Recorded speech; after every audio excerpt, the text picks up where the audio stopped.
Assalamualaikum warahmatullahi wabarakatuh. Bismillah, alhamdulillah, wassalatu wassalamu ala rasulillah wa ala alihi wa ashabihi wa mawalah, amma ba'du. Jemaah sekalian yang dimuliakan Allah Subhanahu wa taala, melanjutkan kajian kultum kita dari kitab karya Imam Al-Ghazali tentang pembagian perbuatan seorang hamba. Ada 3 perbuatan seorang hamba. Yang pertama adalah bentuknya ketaatan, ada yang kedua mubah, yang ketiga adalah maksiat. Masih tentang ketaatan. Ternyata satu bentuk ketaatan itu bisa diniati untuk mendapatkan pahala yang berlipat ganda. Caranya adalah dengan memperbanyak niat.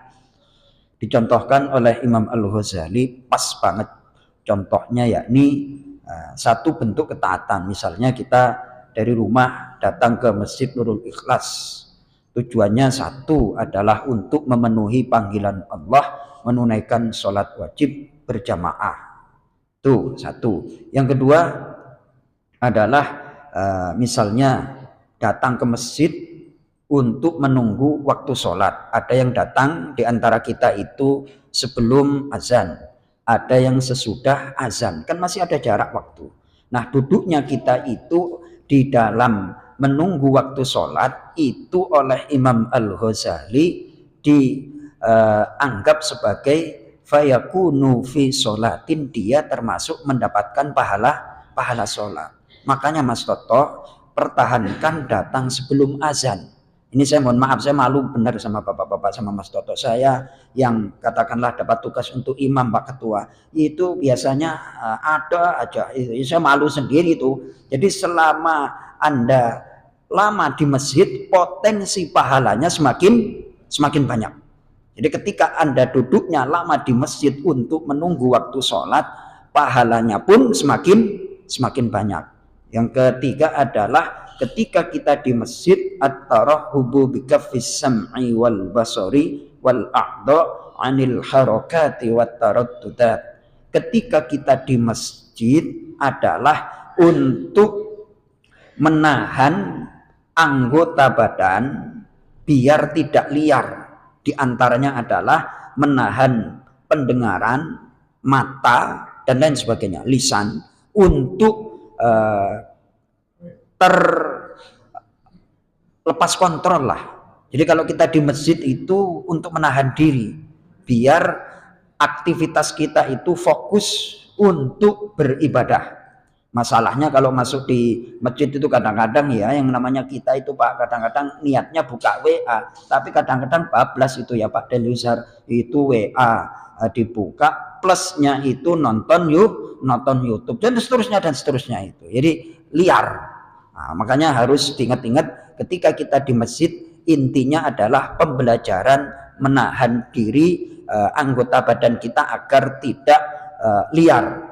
Yang keempat, kata Imam Ghazali, uquful hammi 'alallah, mengarahkan tujuan kepada Allah, dan waluzumi sirri lil fikri fil akhirah, menetapkan hati untuk merenungkan tentang akhirat.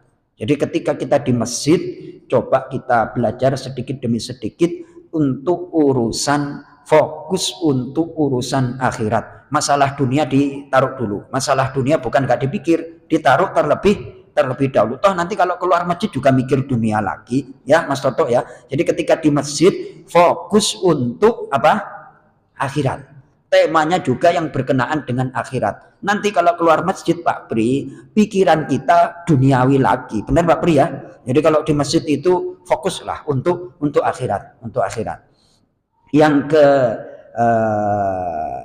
5 adalah at-tajarrudu li dzikrillah. Fokus atau memurnikan untuk mengingat Allah, atau mendengarkan orang berzikir kepada Allah dan berusaha mengingat Allah. Kita itu, ini udah beberapa kali saya coba, dan memang kenyataannya demikian bagi orang yang beriman. Tadinya sebelum sholat, tiba waktu sholat, kadang-kadang kita mau ngerjain apa-apa males. Bener apa enggak Pak Pri? Males, kurang semangat. Tapi ternyata setelah kita sujud, kepala kita letakkan di tanah, menghamba kepada Allah dengan membaca subhana rabbiyal a'la wa bihamdih, itu nanti setelah pulang enteng banget, kayak dapat energi mau ngerjain ini ngerjain itu. Bandingkan dengan sebelum sholat, setelah dan setelah sholat, itu pasti beda. Itu energinya itu seolah-olah diberikan, disuntik lagi oleh Allah Subhanahu wa ta'ala. Itu rahasia daripada sholat.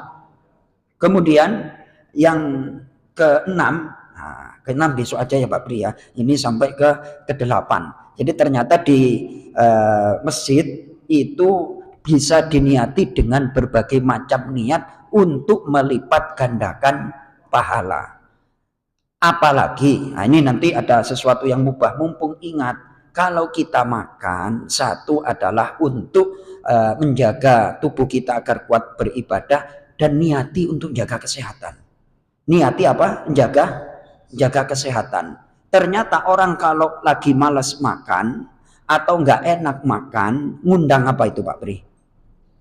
Ngundang lemes. Kalau lemes akhirnya sakit. Kalau sakit merepotkan diri sendiri dan orang lain. Kalau udah sakit, biaya keluar. Ternyata kesehatan itu mahal.